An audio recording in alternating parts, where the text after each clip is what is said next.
Nous écoutions Sakana de Bruce Blanchard. Bruce Blanchard qui est avec nous en studio. Rebonjour. Rebonjour, bonjour. Comment allez-vous? Super bien, super bien. Encore mieux qu'avant. Ah, super. Parce qu'on a écouté le morceau. Ça donne la pêche. Ça m'a donné Ouh là là, moi j'aime bien. Quand je l'écoute, je danse chez moi. Alors, donc vous êtes danseur, chorégraphe, DJ et maintenant chanteur. Comment est née votre envie de chanter? Moi, je ne vais pas me mettre dans la catégorie des chanteurs, mais des DJ, parce que j'ai commencé dans le quarantaine à être DJ, donc il n'y a pas longtemps. Et malheureusement, tout est fermé. Donc, tous les clubs sont fermés, tous les bars sont fermés. Maintenant, ça s'ouvre tout doucement. Alors, je me suis dit, moi, le but que je veux, c'est de partager mon énergie avec les gens. Comment faire? Et de fil en aiguille, j'en ai parlé autour de moi avec mon équipe de communication. Ils ont dit, alors pourquoi pas faire une chanson? J'ai dit, ouais, ce serait bien. Et j'ai trouvé Enikao, celui qui a fait le morceau, le beat. Et on a travaillé ensemble en studio. Et c'était quand même pendant un mois de recherche. Et on a trouvé ce tin, tin, tin de Sakana.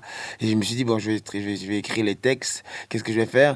Et je vais dire, bon, Sakana, ça veut dire jouer. Voilà, j'allais demander. Donc Sakana, en quelle langue? En lingala. Oui. Ça veut dire jouer. Et je me suis dit que si je fais une chanson, d'abord, ça doit être l'afro house ou afro-tech. En même temps, il faut que je chante en lingala. Alors, je dis ça. Alors, je vais jouer. Nako Sakana, je vais jouer. Donc, ça veut dire Nako Sakana. Et qu'est-ce qu'ils vont faire? Ils vont apprécier. Ils vont enjoy. Mm-hmm. Et donc, Nako Sakana, Yoko Sepela. Donc, tu vas apprécier. Ah, génial. Tu vas... Genieten. Voilà. En néerlandais. Voilà. Tu vas être un peu plus heureux, quoi. D'accord. Voilà, donc, c'est une chanson pour redonner la pêche pendant le confinement. Exactement. Oui. Exactement. Mais c'est une bonne idée parce qu'effectivement, on a besoin de positiver, on a besoin de sentir qu'on est unis. Et effectivement, la musique et la danse unissent les gens et c'est vrai que c'est assez universel. Donc, c'est un beau morceau et on l'attendait. Donc, c'est une super idée de l'avoir fait et d'avoir été entouré pour le faire. Merci de m'avoir invité. Merci de l'avoir... jouer. Mais oui, un grand plaisir pour nous aussi, parce que je sais que vous avez un agenda assez chargé, donc c'est très chouette que vous soyez venu jusque dans le studio, parce que c'est quand même plus chouette que par téléphone. Exactement. Alors, donc, comme vous disiez, moi, c'est un mélange de plusieurs styles. Sakana, moi, je disais afro-électro, mais vous avez dit autrement. Afro-électro, c'est aussi il y a beaucoup de gens qui ne trouvent pas de style de Sakana. Il y en a qui l'appellent lounge. Oui. Mais afro-électro, j'aime bien. Mais lounge, c'est pas assez précis, je dirais, parce que finalement, lounge, c'est une musique d'ascenseur, une musique qu'on écoute dans les lounges, justement, des hôtels. Une musique qui apaise. Voilà. Donc, mais ça n'apaise pas, hein. Au contraire, ça donne envie de danser. Certaines personnes, si, parce que bon, peut-être certaines personnes écoutent plutôt des musiques plus hardcore, la techno, oui. Et pour eux, ce genre de musique est plus lounge. Mais moi, je l'appellerais plutôt Afro House, Tech House.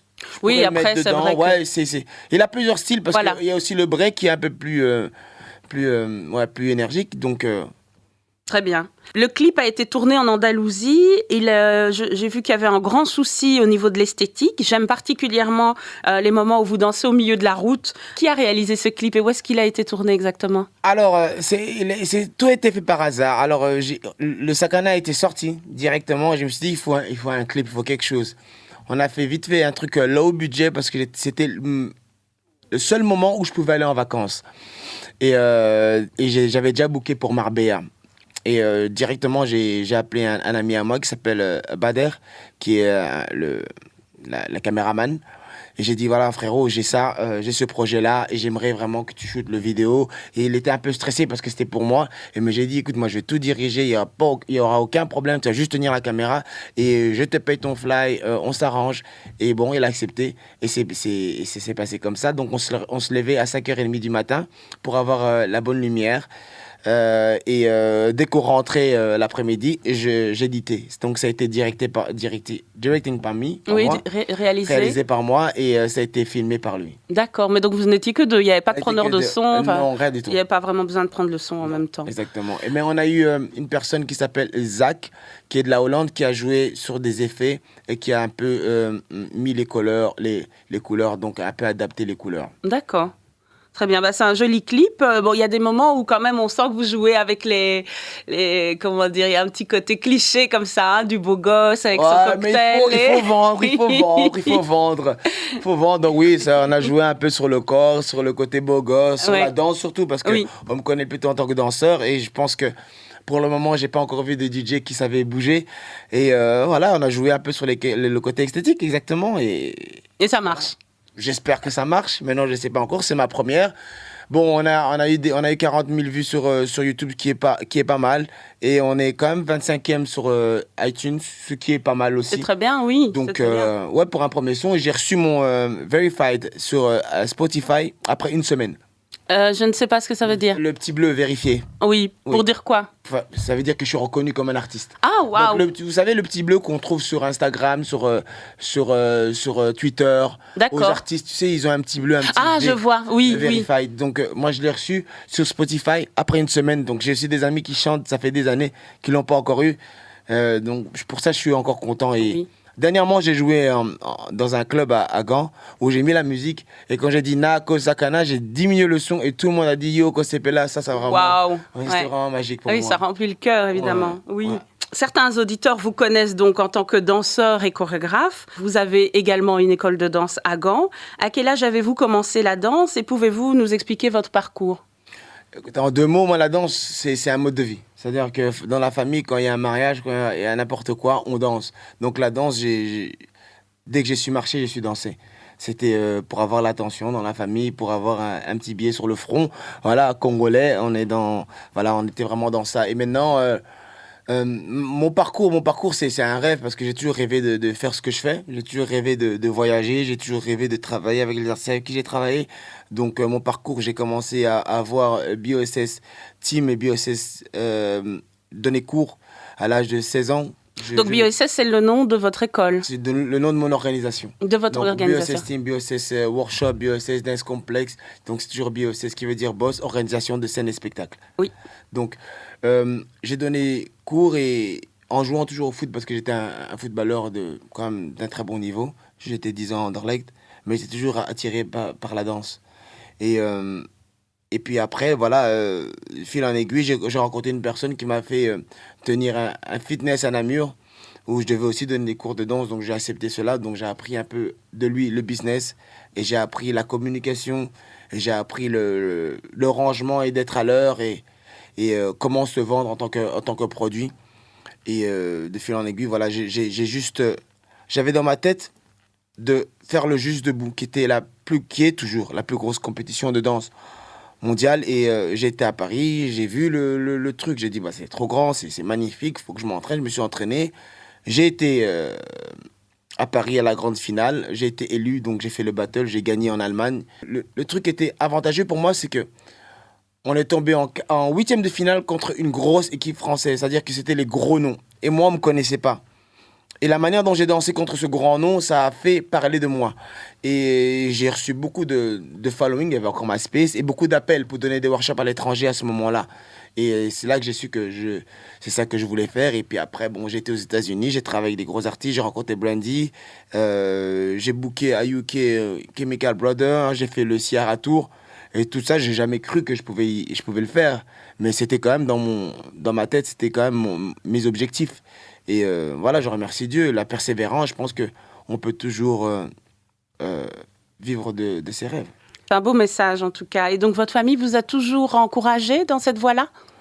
Je vais pas vous mentir, je dirais non, pas trop, parce que je suis issu d'une famille chrétienne, old school.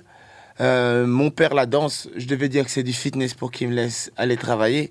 Donc, soutenir, non, mais aujourd'hui, comme ils ont vu l'ampleur que ça a apporté, ils me soutiennent quand j'ai des gros spectacles, ils sont là. Mais au début, non, au début, j'ai dû travailler, j'ai dû vraiment voilà, croire en moi et c'était du personnel, quoi. Oui, je comprends. Mais je viens du même background. Donc, effectivement, dès qu'on veut faire un métier artistique, il faut vraiment avoir les bons arguments et prouver qu'effectivement, on peut le faire. Et ça demande des efforts supplémentaires, oui. Mais en tout cas, vous avez bien fait de persévérer, de croire en vos rêves, d'avoir une vision, puisqu'aujourd'hui, vous êtes en train de vivre ce rêve. Donc, Exactement. Vous avez quand même pas mal bourlingué, parce que là, rien que pour la Belgique, on a déjà cité 3 villes, Bruxelles, Namur, Gand. Donc, c'est pas mal. C'est un emploi du temps quand même assez chargé. C'est un emploi du temps et après, il faut bouger, il faut aller où ça se passe, quoi, où ça bouge. Oui. C'est pour ça que j'ai été habité à Gand. C'était au moment où il y avait tous les BV qu'on dit en Flandre, c'est les VIP. Ouais. Ils habitaient sur Gand et sur Anvers, donc j'avais 2 choix. Voilà. Et du coup, j'ai choisi Gand parce que je connaissais un ami à moi qui s'appelait Asdin. Et voilà, tout a commencé là. Je vous ai vu au KVS lors de la carte blanche de Moya Michael, qui est aussi chorégraphe. Donc c'était avec Nadine Baboy. Et il y avait un autre danseur qui n'avait pas pu venir parce qu'il n'avait pas reçu le visa à temps. Et donc du coup, dans ce spectacle, je pense que vous l'avez un peu adapté. Vous parliez de la distance, des problèmes de communication qu'il peut y avoir justement entre les pays africains et les pays européens. Est-ce que vous avez toujours des thèmes de prédilection ou est-ce qu'il y a toujours des thèmes dans vos spectacles ? Alors là, c'était pas mon spectacle vu que j'ai dansé pour la chorégraphe Moya. Et pour moi, ça a aussi été un bon cap de ma vie parce que c'était une personne que je connaissais pas trop avant, mais qu'aujourd'hui, qui est devenue un exemple pour moi. Elle a fait Rosa, l'un de mes plus belles pièces. Sa méthode de travail, elle est juste incroyable. C'est une femme incroyable et je suis vraiment content d'avoir travaillé avec elle pour ce projet. Mais maintenant, moi, personnellement, quand je fais des spectacles, je pense que je suis aussi comme elle. Je sens au moment le thème qu'il faut avoir et je vis le moment. Oui. Vous voyez, parce que là, elle a fait un spectacle qui était autour du danseur qui n'a pas pu venir. Donc, en termes d'émotion, c'est chaud. C'est pas quelque chose qui est tapé, qui est écrit sur une table. Écoutez, on va faire ça, ça, ça. Et après, c'est carré, moins d'émotions. Là, les émotions, ils étaient là. Ils sont venus en plus au fur et à mesure. Parce que pour nous, ils devaient encore peut-être venir par après. Et après, ils ne devaient plus venir. On a communiqué avec lui par téléphone. Voilà, il y a plein de choses qui ont été partagées et que je pense qu'elle a mis dans ce spectacle en mouvement. Et donc, c'est ce que vous faites aussi. Vous arrivez à saisir les opportunités au moment où elles se présentent, les thèmes qui vous viennent. Vous suivez votre intuition. Et... Exactement. On a tellement de choses à dire. Oui. On vit tellement de choses tous les jours. Oui, justement. Comment avez-vous vécu le confinement et est-ce que ça a eu... j'imagine que oui. Quel impact est-ce que ce confinement a eu sur votre créativité ? Écoutez, moi, le confinement, je l'ai aimé. C'est un moment que j'ai vraiment été... concentré sur moi-même et je l'ai aimé mais j'ai pas envie de le revivre.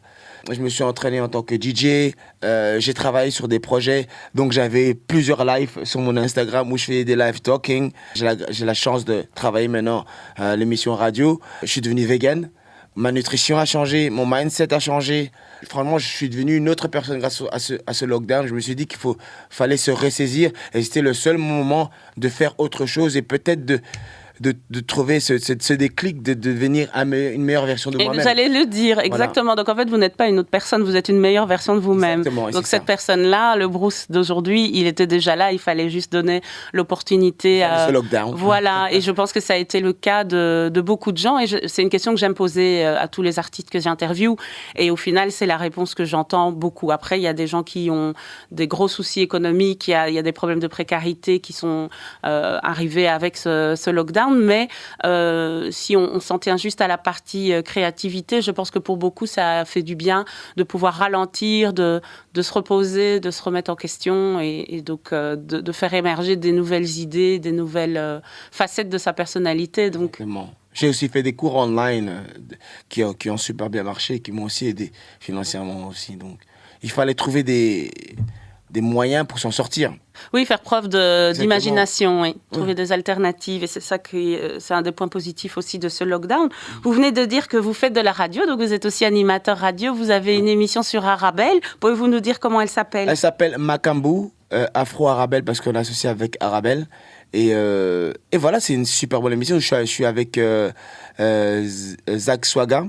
Oui. Qui est un très très bon chroniqueur qui fait les Swaga News, qui nous dit un peu les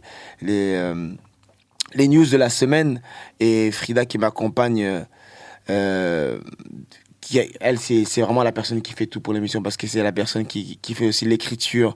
Donc, c'est vraiment, pour moi, c'est vraiment un MC. Voilà, c'est vraiment elle représente le Macambou.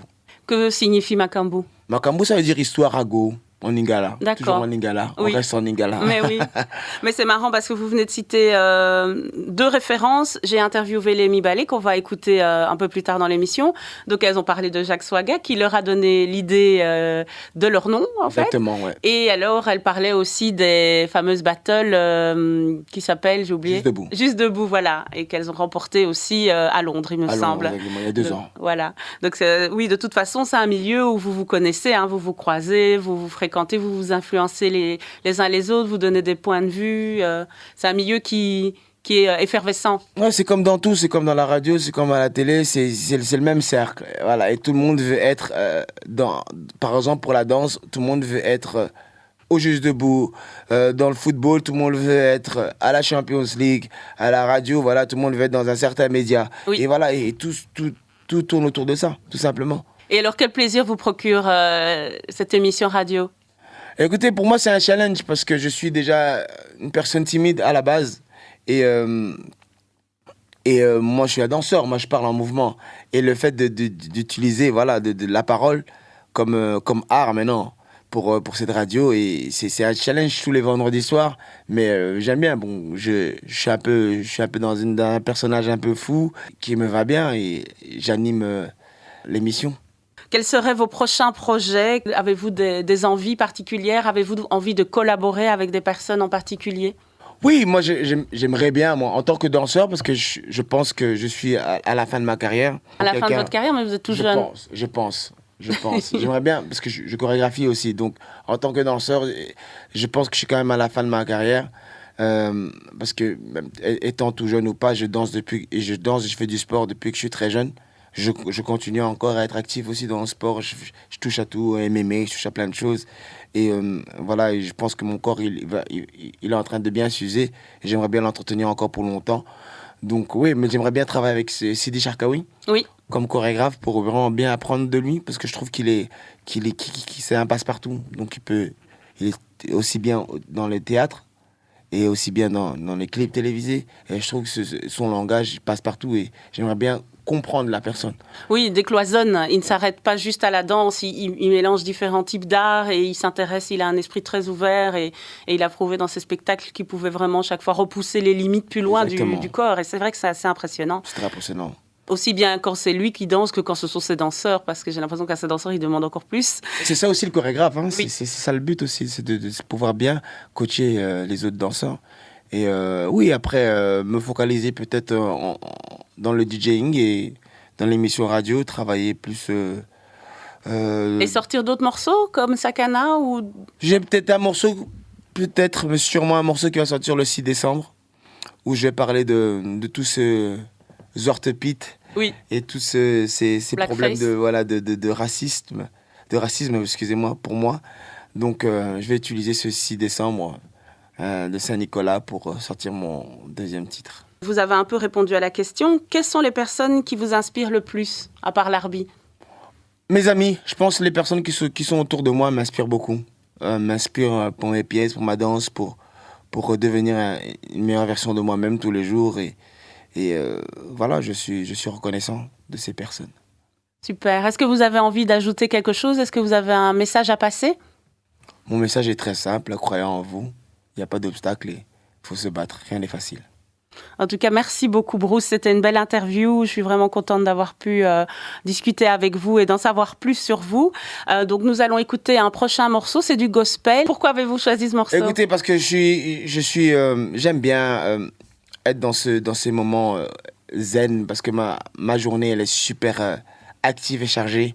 Et quand je suis dans la voiture, j'écoute du gospel, du bon classique, du bon jazz. C'est spirituel. Donc, c'est spirituel pour me remettre un peu down, comme on dit. Voilà, pour tout faire descendre. Très bien. En tout cas, encore merci et on se quitte sur ces belles paroles.